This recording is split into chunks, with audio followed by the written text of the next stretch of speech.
Dans un petit village italien du XIVe siècle, au cœur des collines verdoyantes et ondulantes de l'Ombrie, où l'air sent les oliviers et où le chant des cigales se mêle au son lointain des cloches de l'église, naquit une jeune fille destinée à laisser une empreinte indélébile dans l'histoire de la foi chrétienne.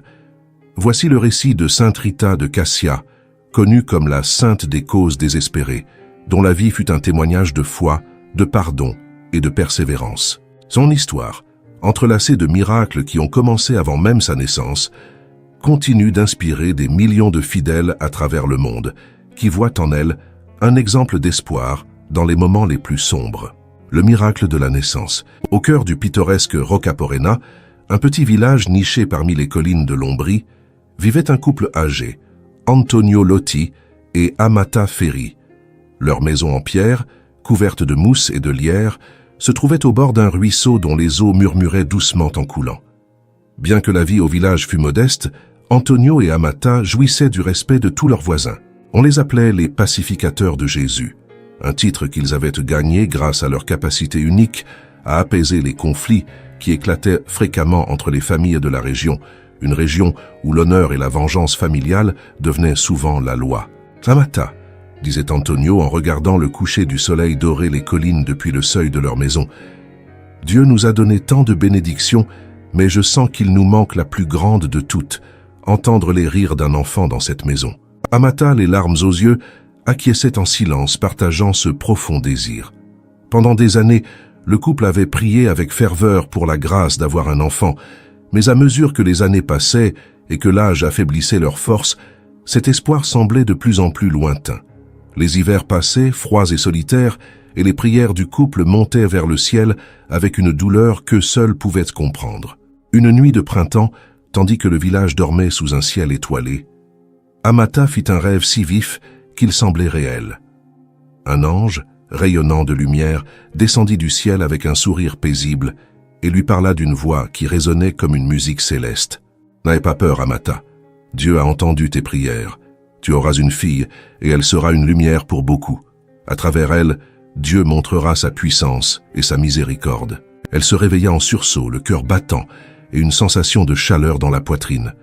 Sans perdre un instant, elle courut raconter sa vision à Antonio, et ensemble, agenouillés sur le sol de leur humble demeure, ils remercièrent Dieu pour la promesse d'espoir qui leur avait été donnée. Cette nuit-là, le silence du village fut interrompu uniquement par leurs sanglots de joie et de gratitude. Contre toute attente, Amata tomba enceinte peu de temps après cette vision. La nouvelle de sa grossesse se répandit rapidement à Roccaporena, et tous la considérèrent comme un miracle. Le 22 mai 1381, lors d'un printemps exceptionnellement florissant, naquit la petite Margherita Rita Lotti, dans une maison qui, tout comme le cœur de ses parents, s'emplissait de lumière et d'espoir. Le signe des abeilles. Le jour de sa naissance, un événement extraordinaire laissa tout le monde stupéfait, marquant le destin exceptionnel de Rita. Alors que la nouvelle-née dormait paisiblement dans son berceau, un essaim d'abeilles blanches apparut de nulle part. Elles entraient et sortaient de sa bouche sans lui causer le moindre mal, bourdonnant doucement autour de son visage comme si elles veillaient sur un secret.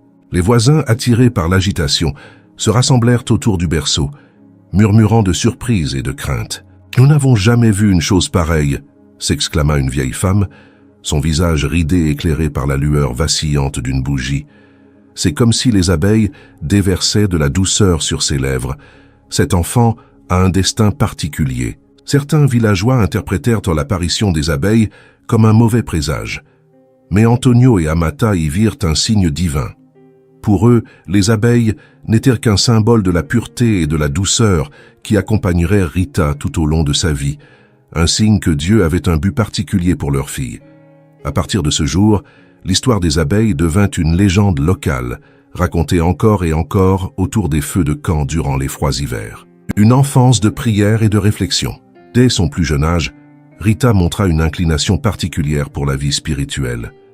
Alors que les autres enfants couraient et jouaient dans les rues pavées de Roccaporena, on la trouvait souvent dans le petit oratoire que ses parents avaient aménagé dans un coin de la maison, agenouillée, les mains jointes, plongée dans une fervente prière.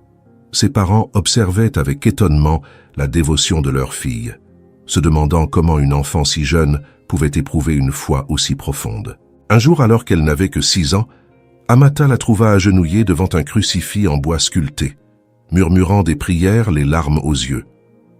Son visage reflétait un sérieux inhabituel pour son âge. « Rita, ma petite, » dit Amata en caressant les cheveux sombres de sa fille. « Que fais-tu ici toute seule ?» La fillette leva les yeux vers sa mère, les yeux encore mouillés. « Maman, je pense à la douleur que Jésus a endurée pour nous. Je veux lui montrer combien je l'aime, mais je ne sais pas comment. » Amata, profondément touchée par les paroles de sa fille, la prit dans ses bras et s'agenouilla à ses côtés. « Rita, ma chérie, l'amour que nous ressentons pour Jésus se manifeste en aimant les autres comme il nous a aimés.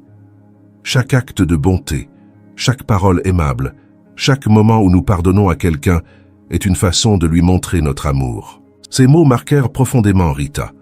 Dès lors, elle s'efforça de montrer cet amour à travers de petits gestes quotidiens, aidant les plus démunis du village, apportant du pain aux malades et consolant ceux qui souffraient. Les villageois commencèrent à la voir comme une enfant différente. Une personne dont la douceur et la bonté semblaient sans limite. Les abeilles qui l'avaient visitée à sa naissance avaient laissé leur empreinte. Rita avait une douceur dans l'âme qui touchait tous ceux qui la rencontraient. Les premiers conflits du cœur.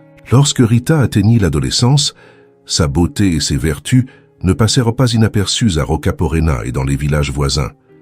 À mesure que les demandes en mariage affluaient, son désir de consacrer sa vie à Dieu grandissait, un désir qui l'accompagnait depuis son plus jeune âge. Cependant, les coutumes de l'époque étaient strictes et ses parents, malgré leur compréhension spirituelle, commencèrent à envisager un mariage pour assurer l'avenir de leur fille.